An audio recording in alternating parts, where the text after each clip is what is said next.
Mohon dukungannya teman-teman, agar channel ini bisa berkembang. Subscribe, dan jangan lupa nyalakan loncengnya. Serta like, komen, dan share.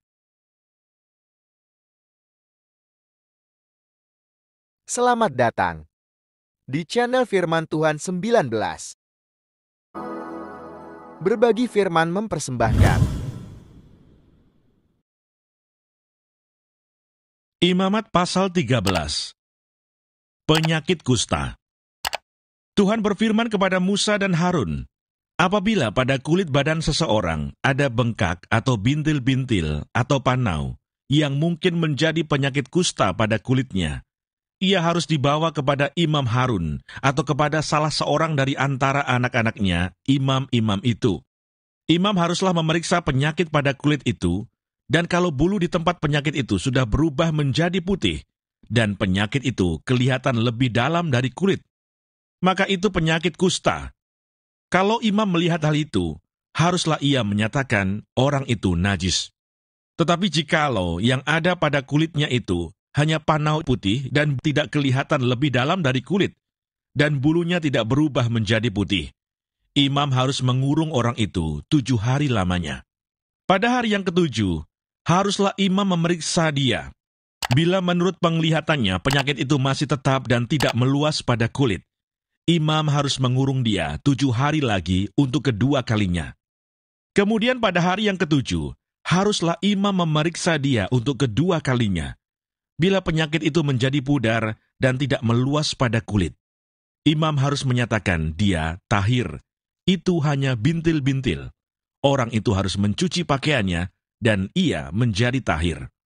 Tetapi jikalau bintil-bintil itu memang meluas pada kulit, sesudah ia minta diperiksa oleh imam untuk dinyatakan tahir, haruslah ia minta diperiksa untuk kedua kalinya.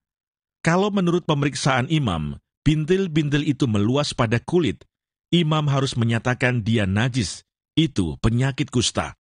Apabila seseorang kena kusta, ia harus dibawa kepada imam.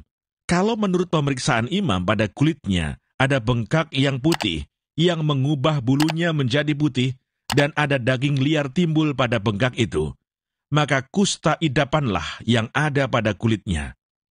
Imam harus menyatakan dia najis dengan tidak usah mengurung dia, karena orang itu memang sudah najis. Jikalau kusta itu timbul di mana-mana pada kulit, sehingga menutupi seluruh kulit orang sakit itu, dari kepala sampai kakinya, seberapa dapat dilihat oleh imam, dan kalau menurut pemeriksaannya, kusta itu menutupi seluruh tubuh orang itu, maka ia harus dinyatakan tahir oleh imam. Ia seluruhnya telah berubah menjadi putih, jadi ia tahir. Tetapi pada waktu ada tampak daging liar padanya, najislah ia.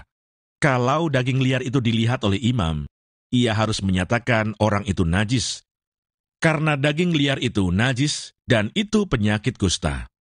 Atau apabila daging liar itu susut dan berubah menjadi putih, haruslah orang itu datang kepada imam. Kalau menurut pemeriksaannya penyakit itu telah berubah menjadi putih, haruslah imam menyatakan orang itu tahir. Memang ia tahir.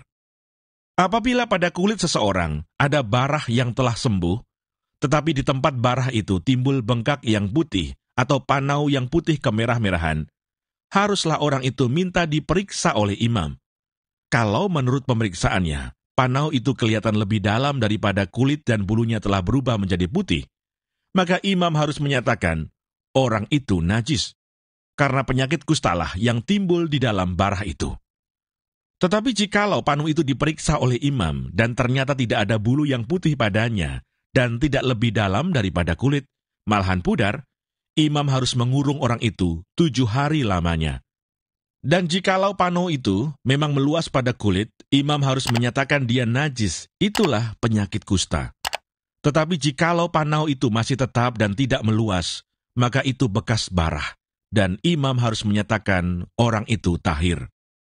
Atau apabila pada kulit seseorang ada lecur karena api, dan daging liar yang timbul pada lecur itu menjadi panau yang putih kemerah-merahan atau putih, maka imam harus memeriksa panau itu. Bila ternyata bulu pada panau itu berubah menjadi putih, dan panau itu kelihatan lebih dalam dari kulit, maka yang timbul di dalam lecur itu adalah penyakit kusta, dan imam harus menyatakan orang itu najis. Itu penyakit kusta. Tetapi jikalau menurut pemeriksaannya tidak ada pada panau itu bulu yang putih dan panau itu tidak lebih dalam daripada kulit, malahan pudar, imam harus mengurung orang itu 7 hari lamanya. Pada hari yang ke-7, imam harus memeriksa lagi dia. Jikalau panau itu memang meluas pada kulit, maka haruslah imam menyatakan dia najis. Itu penyakit kusta. Tetapi jikalau panau itu masih tetap dan tidak meluas pada kulit, malahan pudar, maka itu bengkak lecur, dan imam harus menyatakan dia tahir. Sebab itu bekas lecur. Apabila seorang laki-laki atau perempuan mendapat penyakit pada kepala atau pada janggut, imam harus memeriksa penyakit itu. Bila itu kelihatan lebih dalam dari kulit, dan ada padanya rambut halus yang kuning, maka imam harus menyatakan orang itu najis, karena itu kudis kepala, yakni kusta kepala atau kusta janggut. Dan apabila menurut pemeriksaannya penyakit kudis itu tidak kelihatan lebih dalam dari kulit, dan tidak ada padanya rambut yang hitam, maka imam harus mengurung orang yang kena penyakit kudis itu 7 hari lamanya. Pada hari yang ke-7, imam harus memeriksa penyakit itu. Bila ternyata kudis itu tidak meluas dan tidak ada rambut yang kuning padanya, dan kudis itu tidak kelihatan lebih dalam dari kulit, maka orang itu harus bercukur. Hanya tempat kudis itu tidak boleh dicukurnya. Lalu imam harus mengurung orang yang kena kudis itu untuk kedua kalinya, 7 hari lagi. Kemudian pada hari yang ke-7, imam harus memeriksa lagi kudis itu. Bila ternyata kudis itu tidak meluas pada kulit dan tidak kelihatan lebih dalam dari kulit, maka imam harus menyatakan orang itu tahir, dan ia harus mencuci pakaiannya, dan ia menjadi tahir. Tetapi jikalau kudis itu memang meluas pada kulit sesudah ia dinyatakan tahir, dan menurut pemeriksaan imam kudis itu meluas pada kulit, maka imam tidak usah lagi mencari rambut yang kuning. Memang orang itu najis. Tetapi jikalau menurut penglihatan imam, kudis itu masih tetap dan ada rambut hitam tumbuh pada kudis itu, maka kudis itu sudah sembuh, dan orang itu tahir, dan imam harus menyatakan dia tahir. Apabila pada kulit seorang laki-laki atau perempuan ada panau-panau, yakni panau-panau yang putih, imam harus melakukan pemeriksaan. Bila ternyata pada kulitnya ada panau-panau pudar dan putih, maka hanya kuraplah yang timbul pada kulitnya, dan orang itu tahir. Apabila rambut kepala seorang laki-laki meluruh, dan ia hanya menjadi botak, ia tahir. Jikalau rambutnya meluruh pada sebelah mukanya, dan ia menjadi botak sebelah depan, ia tahir. Tetapi apabila pada kepala yang botak itu, sebelah atas atau sebelah depan, ada penyakit yang putih kemerah-merahan, maka penyakit kustalah yang timbul pada bagian kepala yang botak itu. Lalu imam harus memeriksa dia. Bila ternyata bahwa bengkak pada bagian kepala yang botak itu putih kemerah-merahan, dan kelihatannya seperti kusta pada kulit, maka orang itu sakit kusta dan ia najis. Dan imam harus menyatakan dia najis karena penyakit yang di kepalanya itu. Orang yang sakit kusta harus berpakaian yang cabik-cabik, rambutnya terurai, dan lagi ia harus menutupi mukanya sambil berseru-seru, najis, najis. Selama ia kena penyakit itu, ia tetap najis. Memang ia najis, ia harus tinggal terasing, di luar perkemahan, itulah tempat kediamannya. Apabila pada pakaian ada tanda kusta, pada pakaian bulu domba atau pakaian lenan, entah pada benang lungsin atau benang pakannya, entah pada kulit atau sesuatu barang kulit, kalau tanda pada barang-barang itu sudah kemerah-merahan warnanya, maka itu kusta. Hal itu harus diperiksakan kepada imam. Kalau tanda itu telah diperiksa oleh imam, ia harus mengasingkan yang mempunyai tanda itu 7 hari lamanya. Pada hari yang ke-7, ia harus memeriksa tanda itu lagi. Apabila tanda itu meluas pada pakaian atau benang lungsin atau benang pakan atau pada kulit, entah untuk barang apapun kulit itu dipakai, maka itu adalah kusta yang jahat sekali dan barang itu najis. Ia harus membakar barang-barang yang mempunyai tanda itu, karena itu kusta yang jahat sekali. Barang-barang itu harus dibakar habis. Tetapi jikalau menurut pemeriksaan imam tanda itu tidak meluas pada barang-barang itu, maka imam harus memerintahkan orang mencuci barang yang mempunyai tanda itu. Lalu ia harus mengasingkannya 7 hari lagi untuk kedua kalinya. Kemudian sesudah barang itu dicuci, imam harus memeriksa tanda itu lagi.